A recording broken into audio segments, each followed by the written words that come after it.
はい。one and only, and we want to talk about some crazy games that you made. Okay, so I read that he worked like as an undertaker before he made the games, and I want to ask that such a thing have some influence on his games right now? やっぱり思い返してみると、自分が死についてとかですね、プレイヤーキャラクター、それから敵のキャラクター、登場するキャラクターたちの死を描く時っていうのはやはり、死生観っていうんですけど、日本でいうとそこはすごく意識しますね。単なる記号としての死じゃない、表現としてちゃんと描くということは常に意識しています。About your products, almost all of them are described as specific and pure fun for the gamers, but never as a blockbusters. Doesn't it bother you? How do you keep motivated with it? やっぱりタイトルバイタイトルなので、自分たちは毎回セールスも成功するイメージで作ってるんですけども、それは当たる時もあれば当たらない時もあって、これはもう僕らでは何ともできないところで、仕事する多くのスタッフはもう素晴らしいスタッフばっかりですし、素晴らしいパブリッシャーといっぱい仕事してるので、そこはもうとにかく僕らは常に毎回魂注いでゲームを作るっていうことが使命だと思ってます。Okay, so in the game Super Fire Pro Wrestling Special, the game ends with the suicide of the main character, and that he thinks on today's market that it's predictable, it is possible to even tell such stories in today's games. ああいった結末、やっぱ自然に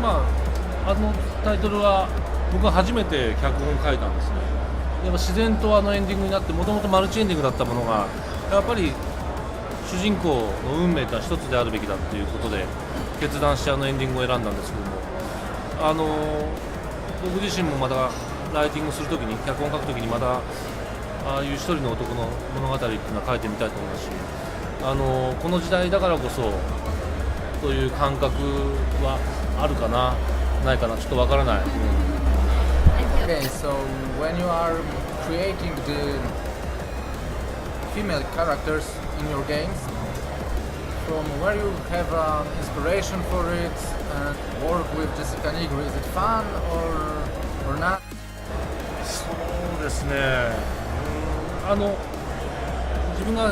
本を書いている中に登場するキャラクターたちっていうのはやはり当然感情があって、物語があって、背景があって、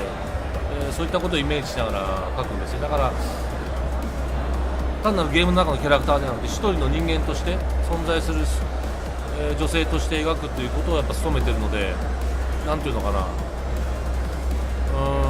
それは毎回違うんですけども、例えばシャドウ・オブ・ザ・ダムだったらポーラという女性はガルシアと愛し合っている女性で、じゃあ彼女の感情みたいなものっていうのをしっかり描こうというふうに、彼女の気持ちというんですかね、それをいつも描こうと思ってたりとかして、作品ごとに違うんですけども、やはりストーリーがすごく僕にとっては重要ですね。そういう中でいかに女性たちが生きているのか、それを毎回描こうと思っています。Okay, so he said that The Killer's Dead is the last game made using the Unreal Engine 3, and we are curious what he can show us using the Unreal Engine 4, and we want to ask if No More Heroes 3 is ever possible. そうですね、アンリアの方ももちろん視野に入れてますし、そうですね、ノーマーヒローズ3、ノーマーヒローズシリーズは、次のナンバリングやっぱすごく大事にしてますので、やっぱ大きなサクセスができるような形で、もしね作れるんだったら作りたいと思いますね。やっぱりホップ、ステップ、ジャンプ、ワン、ツー、スリーなので、やっぱ大きなサクセスができるようなイメージを持ってます、ノーマーヒローズ3は。Okay, so we all knew that the next gen consoles are coming this year, and we all hear about talk about indie developers. But how's that doing in Japan? We rarely hear about Japanese indie developers. Do you think this kind of support really toward this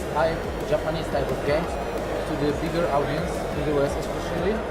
And how do you see yourself about in the new generation with your maybe some more crazy ideas? そうですね、次世代機に関して言うと発売日にですね、僕はゲーム機を両方とも買うことになると思います。それだけは間違いないですね。So maybe one more. You work only on most on and the action games. And I think he's interested in making game a strict fabular game like maybe Heavy Rain. やっぱりそうですね、アクションアドベンチャー、僕自身アクションゲームもそうですし、アドベンチャーゲームっていうそういった系譜のものも作ってきたっていうのがあるので、より濃いストーリーのものっていうものはやっぱりイメージもしますし、そういったゲームもそうですね、もちろん作りたいと思ってます。ありがとう。ありがとう。